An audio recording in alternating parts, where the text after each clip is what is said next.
Magandang araw mga kaibigan. Gusto kong magbigay reaction doon sa ginawang press conference ng KOJC sa Davao, no? Na kung saan may mga alarming na revelations o mga balita na medyo delikado tungkol sa bounty. Ito.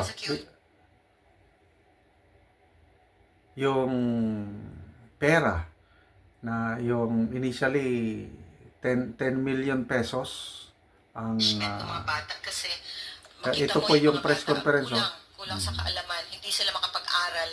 Pagtanong nga, kasi wala silang pagkain, gutom sila na pumapasok sa eskwelahan. Ganon yung mga estudyante doon. At nalaman ni Pastor yun. Okay, sa ginanap na press conference, kapag alaman doon, uh, may report na ang CPP, NP, NDF kalaban ng gobyerno ay nag-ambag sa bounty, yung 10 million pesos.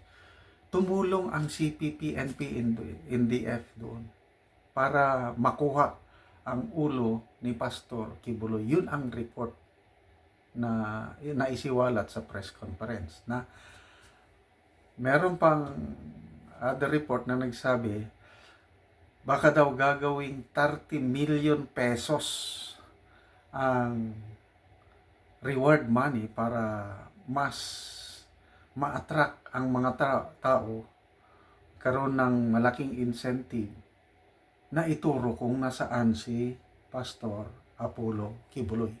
Yun. So, doon na naiklaro na yung si Secretary Abalos na tulas na yung initial 10 million pesos donation pala yun. Hindi dapat kung ganyang bounty galing sa kaban ng bayan, kagaya yung kay DG Bantag from the national government yun. Dito kay Pastor Kibuloy, a very staggering amount na 10 million pesos na donasyon ng mga private individuals na hindi nila masabi-sabi. At isang report, report lang pa lang naman, hindi pa napatunayan na ang isa sa nag-contribute doon ay ang kalaban ng bayan, itong CPP, NPA, NDF. Grabe. At dadagdagan pa daw, later on, makagawin ng 30 million. Grabe, no? Ano pa? 30 million. Then, ito pa, another report. Baka darating ang panahon na meron ng shoot to kill order para kay Pastor Apollo Kibuloy. So, yun, yung mga sagot ng mga abogado plus mga comments na nababasa ko, ganitong lumalabas. Ang isang nang-contribute doon sa 10 million, US government. Yun, hinala lang ito hindi pa napatunayan. Kaya lang, yun lang ang malala nyo yung statement ni Pastor Kibuloy bago siya na-issuehan ng warrant of arrest, bago siya nagtago, na kamay ng US government ang nasa likod nito. Yung tinatawag extraordinary rendition, ito na, sabi ng mga abogado. Nangyayari na yung kinakatakutan ni Pastor Apollo Kibuloy. So, may posibilidad ba na yung 10 million pesos doon ay ang karamihan galing sa US government? Tanong nga lang naman. Kasi, yun ang perception ng iba, nabasa ko sa comments. Ano pa, yung mga nag-donate. So, grabe, parang bumabalik nung Wild Wild West sa Amerika. bounty system na. Highest bidder. Nako, mag-uunahan na ngayon ang mga tao kung interesado sila sa 10 million, lalo na kung gawin nilang 30 million. So be it, sige. Tingnan natin kung yun ngang 2 million, walang kumagat eh. Kasi depende sa tao at lugar yan. Hindi ko alam kung nasaan nagtatago si Digibantag. In case na nasa Cordillera region siya, sino kaya ang kababayan niyang Igorot ang magsusumbong sa kanya? What is the possibility na may magsumbong na ma-attract sa 2 million reward money? So lumalabas, walang na-attract. Kasi hanggang ngayon, more than 2 years na mula nung may warrant of arrest si Digibantag, wala pa rin na although sinasabi ng DOJ, alam daw nila kung nasaan si General Bantag, kaya lang wala, palusot lang yun.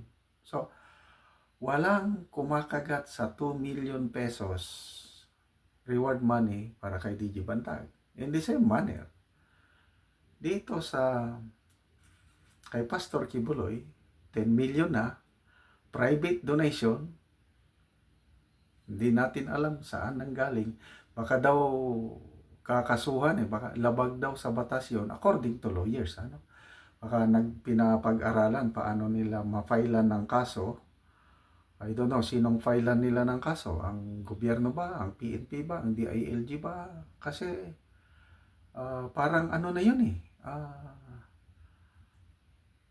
talagang bounty hunter na ang labas.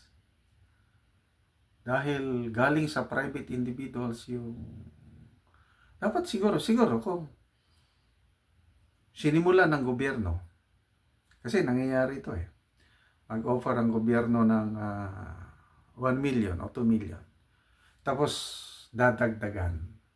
Nangyayari yan yung mga cause-oriented groups na may ipinaglalaban na yung fugitive may kasalanan doon sa pinaglalaban ng may ganun, nagdo-donate, dagdagan namin, dagdagan. Pwede yun. Kaya lang dito kay Pastor Kibuloy, parang lumalabas na parang walang galing sa gobyerno.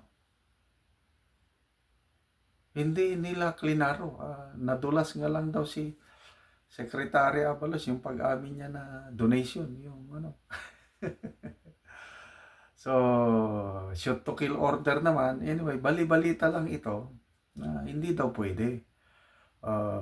Kahit criminal na nga, kung wala siyang intent na lumaban, hindi mo basta-basta barilin. So, dito mo na makikita yung how desperate itong mga grupong ito para kailangan nilang arestuhin dahil nag-issue naman ng korte ng warrant of arrest. Yes, dapat lang arestuhin para managot siya sa batas. Kaya ang labanan ngayon is yung wala namang intelligence na maigi ang PNP. Kaya nga na-failure yung June 10 na pag-aresto nila At ito, nag-aalboroto na ang Dabaweños, yung pag-relieve ng PNP, yung lahat na station commanders, 19 station commanders ni-relieve. Kaya nagsalita na po si Mayor Baste. Sabi niya na it's not helping, it's counterproductive, sabi niya. Yung i-relieve mo na lang basta yung mga station commanders na ginagawa naman nila ang tungkulin nila. Yung wala naman yung kapalpakan sana. Hindi nagawa yung ano bang kapalpakan nila? Wala naman. Ni-relieve lang basta na walang paliwanag. So,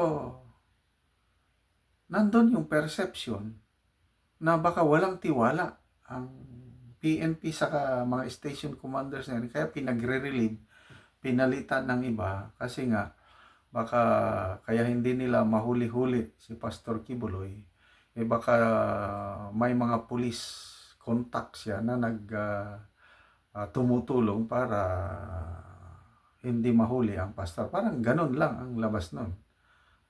Haka-haka lang. So very questionable yung ganong relief na wala namang paliwanag. So kahit sinasabi ng PNP na hindi related yun kay Pastor Kibuloy, kaya lang hindi mo maalis yung duda na connected lahat sa failed pag-arrest kay Pastor Kibuloy.